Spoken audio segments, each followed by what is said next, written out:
I wanted or needed something new. And when I walked in today and you gave the whole first opening, I felt my answer had been... It was for you. I knew it. I knew it. I knew it. I absolutely knew it. So I got my answer. I know now, and what I was asking you right now, when I was asking you to come up here, I want to know how to apply it more specifically in my life. You know that I'm knee-deep in life, and I'm trying to find a balance, still do the things I need to do, and apply just enough daydreaming. It's all right. And how could it not be this way to a certain extent? Knee deep in life, meaning responding to life, reacting to life, life coming at you, reacting. Well, of course you're reacting because it's coming at you, and of course you're reacting. Of course you're reacting. It's normal that you would. But today's discussion is about, yes, react, because you can't not. You can't not. But also do something else, which is get out ahead of it occasionally and let yourself just free flow with your ideas about what you want. Do both. Don't just react, because by just reacting, you continue to want and not allow and want and not allow and want and not allow and want and not allow. But when you hear what you've heard today and really understand what you've heard today, and then you put a little bit of emphasis on what we are calling getting out ahead of it. And by getting out ahead of it, we mean don't wait for it to come and then react. Get out ahead of it. So do things that you feel fairly certain are uplifting in nature. Spend a little bit more time in the shower and bask a little bit more. Take a walk if it feels good to you. Have lunch where you really want to eat. In other words, do things that put you in a position of easy appreciation. And from appreciation, now those aligned thoughts that are in your vortex will flow easily into your experience. We're going to have a really good conversation here. You're really going to like this. So this conversation is about, we're speaking from your point of view, where I stand in relationship to everything I want. That's what this conversation is about. Where I stand in relationship to manifestations like cars in garages and lovers in bed. And where I stand in relationship to emotions that feel good, like joy and eagerness and excitement. Ease is interesting because ease indicates pressure that you want to release. Just like when someone says freedom, it indicates bondage that someone wants to get away from. So even the word ease is a little reactionary. You see what we're getting at? So this must feel very complicated because I am where I am, and how do I get to a better place? Well, by moving more in the direction of what you do want and less in the direction of what you don't want. So how do I feel better? By thinking more thoughts from the vantage point that my inner being thinks them, and thinking fewer thoughts from a place of separation from my inner being. I stand here as a vibrational offerer. That's what you could all say about yourself all the time. And my vibration is a mix of stuff. It's about things that I believe and things that I observe. It's a vibration that I continue to offer. It has a direction. It has a momentum. It varies. How can I do a more productive, effective, good-feeling job of contouring my vibration? First, by acknowledging that I do vibrate. Second, by acknowledging that I offer a vibration because of my thoughts. Third, by acknowledging, since I vibrate and offer my vibration because of my thoughts, I can direct my thoughts. Next, by acknowledging that I can choose better feeling thoughts or worse feeling thoughts, and the more I choose better feeling thoughts, the more the momentum goes that way. So it really is about just thought by thought, deciding which direction I want to be more dominant. You're following? So we talk to you over time by encouraging you to choose better feeling thoughts. In other words, revenge feels way better than depression, and anger feels way better than fear, and blame feels a little better than guilt. These are subtle changes in your vibration that if you were on top of it, and if you understood the principle of resistance and releasing resistance, then it would be easy for you, thought by thought, to just choose better feeling things. But if life is coming at you and you are reacting to life, then your life feels out of control and you get knee deep in a dominance of unwanted things. Yes? Yes. So how do you get out ahead of it? Well, maybe something can break the cycle. Maybe someone could swoop into your life with such clarity and passion that you could observe them for a while and you might feel a little better as you develop dependency upon them, which isn't a good idea. Or maybe you can get a little more rest and take it a little easier, which would give you a little more physical stamina and a little greater resolve to reach for better feeling thoughts. You could meditate every day, which would quiet your mind and actually stop all of that resistant vibration, which would give you an opportunity to get out ahead of it. Just something to sort of break the cycle. Now we're going to demonstrate something that works, but it's doing it the hard way. And then we'll talk about something that works, that is doing it the easy way.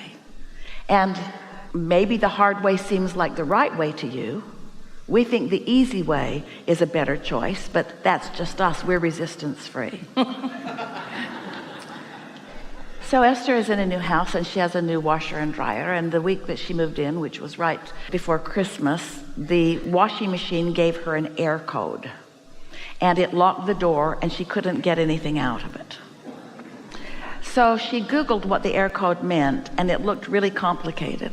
So she called the people that she had purchased it from, and they put her on a long list of waiting. Her clothes were going to be held captive for about 6 or 7 days, it appeared. So she just monkeyed around with it, and somehow the door opened. And she got her clothes out, and then it sort of like fixed itself for a while. It's like it didn't lock up again. And she thought, well, it's going to hold my clothes captive again, because she knew she hadn't solved the problem, but she wasn't there that much, so it didn't matter so much. And then the other day she was away, and her housekeeper called and said the washing machine had given an air code and the clothes were being held captive. So Esther said, I'll be home in a couple of days and we'll figure it out.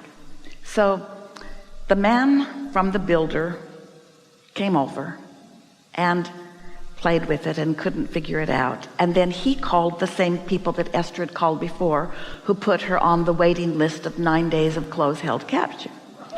And as Esther is listening, she can feel herself all tightening up, because they bought a lot of appliances from these people, and they shouldn't be holding their clothes captive, and somebody should care more about these clothes being held captive, and it should go to a higher priority. And don't they know who Esther is? Someone who is really, really busy, who doesn't have time for her clothes to be held captive. And so Esther got herself worked into quite a little silent fit. She didn't want to misbehave in front of her contractor, but she sort of wanted to kill somebody. And he was the only one in the room, and he felt fear. And so Esther said, well, I have a plan B. And he said, what is it? And she said, I'm going to go to Home Depot. And he said, okay. And she said, I'm going to buy a crowbar. He gets a smile on his face and he says, okay. And I'm going to pry the door open and get my clothes out. And now he's really smiling because he believes her. And then I'm going to call someone and say, can you please come and get this pile of metal and haul it to the dump. And then I'm going to call somebody else and say, will you bring that shiny, bright new washing machine over and deliver it? And she said, and I'm going to do all of that today.